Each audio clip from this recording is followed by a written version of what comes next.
वैसे तो हर साल का पता ही होता है लगभग यहाँ के आसपास के सत्संगियों को कि भाई इस महीने में 2 दिन आगे पीछे शिरसी में प्रोग्राम होता है। कि सत्संग का मतलब तो बात मान लेने से है। सत्संग आप रोज़ाना सुनते हो, सुनने का क्या फ़ायदा होगा जब आप उसका अमल नहीं करते, उन बातों को अपने जीवन में उतारते नहीं। अगर जीवन में सत्संग सुन के आदमी 2 या 4 बात भी पूरी ज़िंदगी निभा दे तो उससे बड़ी बात कोई नहीं होती। क्यों कि सत्संग में आपको बुराइयां छोड़ने के लिए और अच्छी बात को अपनाने के लिए ही प्रेरित किया जाता है। बुराई जो इंसान छोड़ देता है तो वो पाप कर्म से बच जाता है। भूल में किए हुए कर्म थे वो भी क्षमा हो जाते हैं। लेकिन सत्संग में आके और जब आदमी को बार बार सत्संग में वो वचन सुनने को मिलते हैं कि भाई नेक काम करो, अच्छा बोलो, माँ बाप की सेवा करो, दुखी गरीब की सहायता करो, ये सत्संग है। क्योंकि ये कोमल हृदय की पहचान है। जिस इंसान के अंदर ये गुण आते हैं उसका हृदय कोमल होता है, दया आती है, उसके दिल में प्रेम है। और जिसके दिल में दया प्रेम है, जो दूसरों का सम्मान करता है, अच्छा व्यवहार करता है, उस इंसान का बुरा हो नहीं सकता कभी। क्योंकि संसार में इंसान को अपने कर्म का फल मिलता है।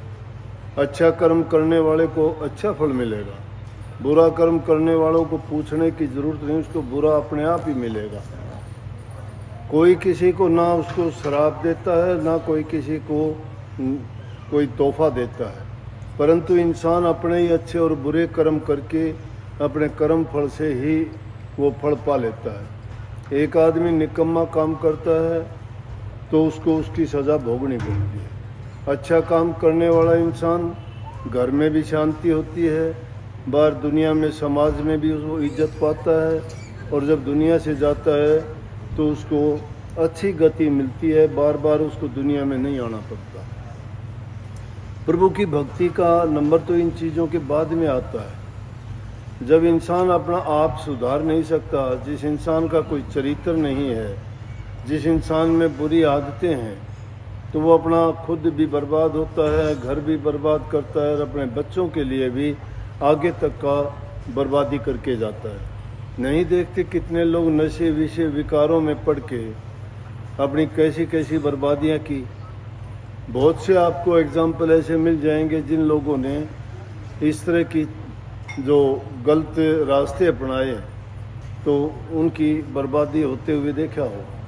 और जिन लोगों ने नेक काम किया, चाहे वो गरीबी में पैदा हुए, चाहे वो जैसे भी हालात में थे, लेकिन मेहनत जिसने की, विश्वास प्रभु में जिसने रखा, ईमानदारी से जिसने काम किया, वो आदमी शांति से रहे और उनका आगे से आगे अच्छा होता चला गया।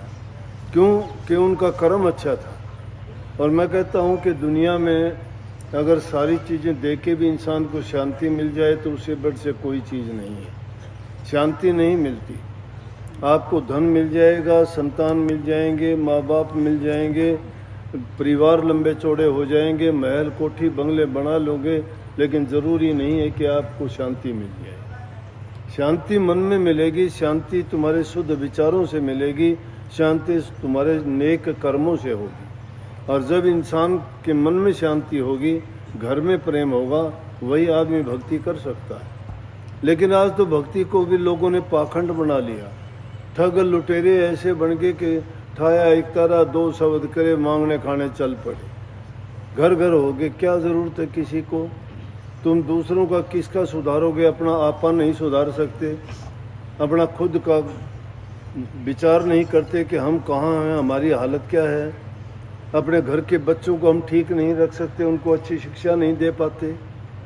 बच्चे भटक जाते हैं, नादान बुद्धि है उनकी, समझ नहीं है, माँ बाप से उनको संस्कार नहीं मिलते हैं, माँ बाप लापरवाही करते हैं, बच्चों को आज़ादी मिलती है, फिर तो मर्जी के काम करेंगे।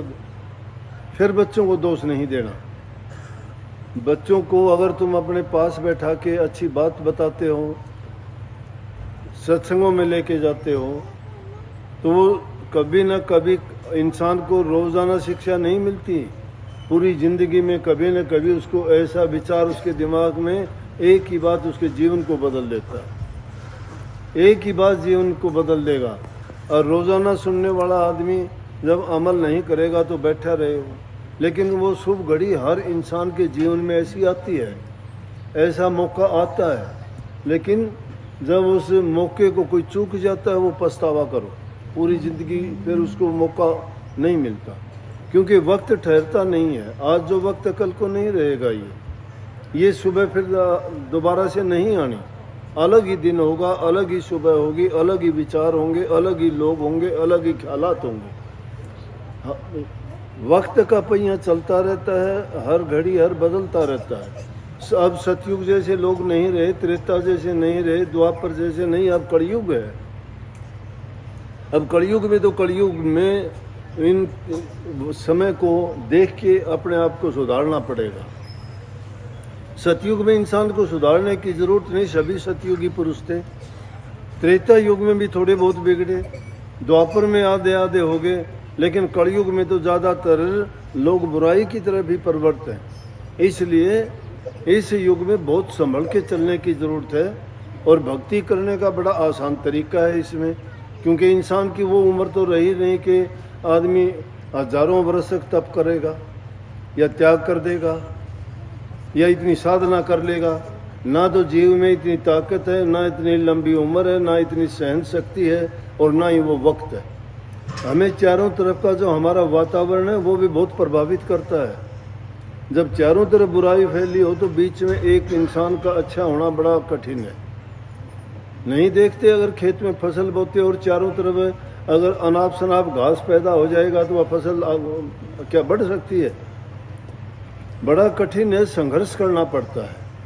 लेकिन जिस इंसान की नीयत अच्छी होगी उसको चाहे कितनी भी मेहनत करनी पड़े वो घबराता नहीं है, और उसको उसकी मेहनत का फल अच्छा ही मिलता है। इसलिए जो समय हमारे हाथ में है, अपने हालात को देख के, तो इस युग में ज़्यादा ज़रूरत नहीं, नेक इंसान बन जाए, बुराइयों को छोड़ दे, और जहाँ कहीं भी आपको अच्छे विचार मिलते हैं, सत्संग मिलता है, महापुरुषों का संग मिलता है, संग इंसान को बनाता है और कुसंग इंसान को बिगाड़ता है। एक छोटी सी खराब चीज़ कितनी चीज़ को बर्बाद करके रख देती है।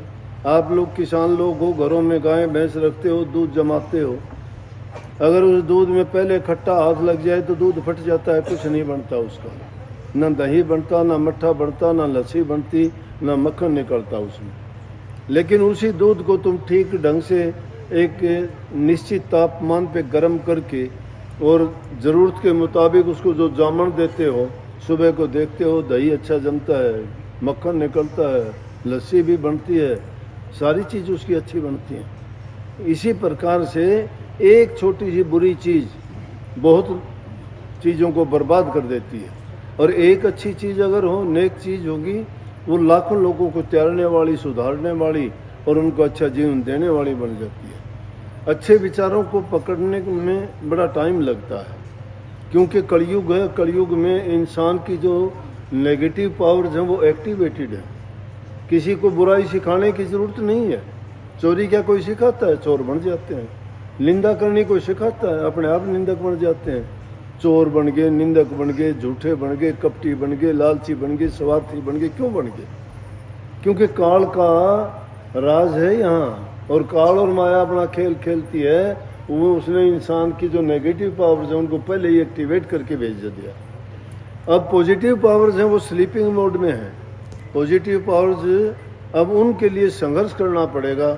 एक चीज़ जो तुम्हारे दिल में जगह बनाए बैठी है उसको निकालना बड़ा मुश्किल है। एक किराएदार बैठ जाता है, उसको आसानी से नहीं निकलता ना, झगड़े मुकदमे करके निकालना पड़ता है। तो हमारे मन में भी बुराइयां इसी प्रकार से कब्जा करके बैठी हुई हैं, और उनको निकालने के लिए झगड़ा करना पड़ेगा।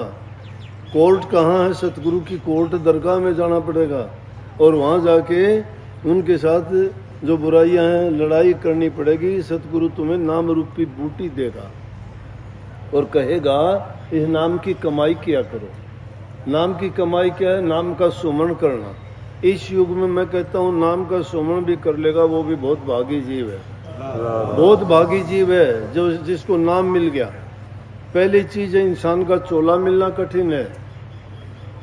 शास्त्रों में देखोगे कही गई है बड़े भाग से मनुष्य का शरीर मिला है, जिसको देवता लोग भी तरसते हैं, लेकिन हमें मिला है, फिर भी हम इसकी कदर नहीं करते। इसकी कदर देखो, एक एक चीज के बारे में सोचो। जिस इंसान के आंखों में पीड़ा हो जाए वो कितना दुखी होता है। जिस इंसान के कानों से सुनना बंद हो जाए कितनी पीड़ा होती है। जिस इंसान का कोई और अंग भंग हो जाए, आंख में कहीं तिनका पड़ जाए, खत्म हो जाए, कितनी उसको पीड़ा होती है। पूरी जिंदगी अपने वो बहुत पछताता है। लेकिन हमें सारी चीज संपन्न, दोनों आंखें, कान, नाक, मुंह, त्वचा, सुंदर शरीर, चलने के लिए पैर, काम करने के लिए हाथ, कितने अच्छे अच्छे तोहफों से परमात्मा ने नवाजा है। लेकिन हम क्या करते, हम कदर ही नहीं करते इसकी। नेक काम नहीं करते कोई भी। पैर दिए थे गुरु के दरबार में चल के जाते, मंदिर मस्जिद गुरुद्वारे में जाते, वहाँ जाके दर्शन करते, मूर्ति के करते, सत्संग में जाते। जिंदा मूर्ति के करोगे, मंदिर मस्जिद में जाओगे तो पत्थर की जो भी बनी है उन मूर्तियों के करोगे। लेकिन विचार तुम्हारे शुद्ध जगह में जाओगे तो शुद्धता, पवित्रता आएगी। बुरी जगह में जाओगे तुम्हारे ख्याल भी बदल जाएंगे। बुरी जगह में जाके कोई बिरला आदमी होगा जो अपने अच्छे ख्याल रख सकता हो। लेकिन अगर दुष्ट आदमी भी मंदिर मस्जिद या सत्संग में जाएगा, जितनी देर वहाँ रहेगा तब तक तो उसके विचार ठीक रहेंगे। तो इसलिए कहिए कि महापुरुषों का संग करो, उनके वचन सुनो। और वो क्या वचन सुनाते हैं हमें, कहते हैं नाम की कमाई करो, नाम का सुमन करो। जो आदमी एक शुद्ध चीज का नाम लोगे तुम्हारे शुद्ध विचार होंगे, गंदी चीज का लोगे गंदे विचार हो जाएंगे। अगर नींबू का जिक्र करके कोई मुंह में मिठास लाना चाहे, नहीं आता, खटास आएगा। रसगुल्ले का नाम लेके न कोई खटास लाना चाहे, नहीं मिठास आएगा।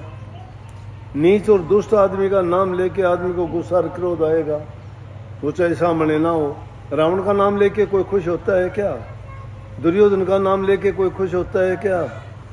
इसी प्रकार से नेक इंसानों का जो नाम लेता है, जो नेक इंसान हैं, संत महापुरुष हैं, उनका जिक्र करने से, नाम लेने से ही हमारे विचार शुद्ध हो जाते हैं।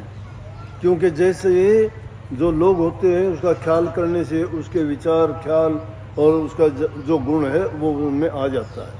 इसीलिए नाम में क्या ताकत है, नाम में बड़ी शक्ति है। नाम प्रभु का नाम है, वो सबको शांति देने वाला, सबका हित करने वाला, सबके कर्म पाप कर्मों को मिटने वाला, काटने वाला, और उससे सुखदायी, लाभकारी, गुणकारी कोई चीज़ नहीं है।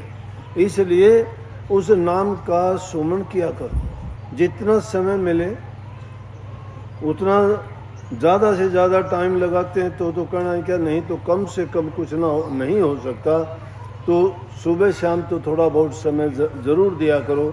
तुम अपनी ज़रूरत की चीज़ों को कोई नहीं भूलता, ना खाना भूलते, ना पीना भूलते, ना सोना भूलते, ना आराम करना भूलते, लेकिन प्रभु को भूले बैठे हैं जिसने हमें सब कुछ दिया है और उसके हाथ में हमारी ज़िंदगी है। वो जब चाहेगा जब तक रखेगा, नहीं तो ये खोस लेगा इस शरीर को। तो इसलिए उसको छीन लेने से पहले उसने क्यों दिया था ये शरीर, कि दुनिया में जाके नेक काम करना। अगर ये बंदा खुदा की बंदगी करे तो बंदा है, और नहीं तो ये गंदे से भी गंदा है। इसके नेक काम भी क्या है, तुम करते भी क्या हो? अपने पेट पालने के लिए ही जीते हो तो जिए जाओ, क्या फ़ायदा है?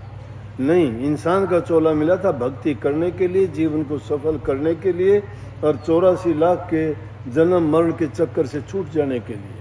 परंतु हम इतने लापरवाह हो गए हैं कि हमें ये परवाह ही नहीं है। जब तक जिंदा हैं तब तक सोचते हैं कि हाँ हम सदा के लिए जिएंगे। रोज़ाना जो हमारे साथ के हमारे चाचे ताऊ, कभी कभी तो छोटी उम्र के बच्चे भी हमारी आंखों के सामने जाते हुए देखते हैं। 2 मिनट के लिए, 10 दिन के लिए शोक मनाते हैं, रोते हैं, लेकिन घर आते ही फिर भूल जाते हैं। फिर उसी काम में, दुनियादारी की कामों में उसको मारना, उसको काटना, उसकी बुराई, उसकी निंदा, उसकी चुगली, इन कामों में लग जाते। क्या मिलता है उससे? अरे जिसको परमात्मा चाहता है उसका तुम बाल बाका नहीं कर सकते, फिर अपने आप में सोच के क्यों बुराई लेते हो? अगर करना ही चाहते और करते ही हो तो भी तुम क्या अच्छा करोगे, पाप ही खरीदोगे। क्यों न नेक काम करो जिससे तुम्हारा भी अच्छा हो और तुम्हारे खोटे कर्म और पाप कर्म भी दग्ध हो जाएं तो तुम्हारे जीवन में शांति हो, प्यार। देखो कितने भी मुझे जितना टाइम मिलता है वहाँ रहूँगा तो भी, यहाँ रहूँगा तो भी, और कहीं जाऊँगा तो भी ने मन्नत बेड़ा उठाया है कि आप लोगों के लिए जितना मेरे से हो सकेगा अच्छे से अच्छा करने के लिए आपको ज़रूर कहूँगा। ना करोगे तो आपकी मर्जी, लेकिन दरगाह में जब लिखा हुआ तुमने सामने पेश करके कहेंगे इन्हें नहीं करा तो मैं नट दूँगा भाई, मैं तो उनको बताई थी अभी ये दुनिया करने चाहिए। तो आप सबको बहुत बहुत आशीर्वाद।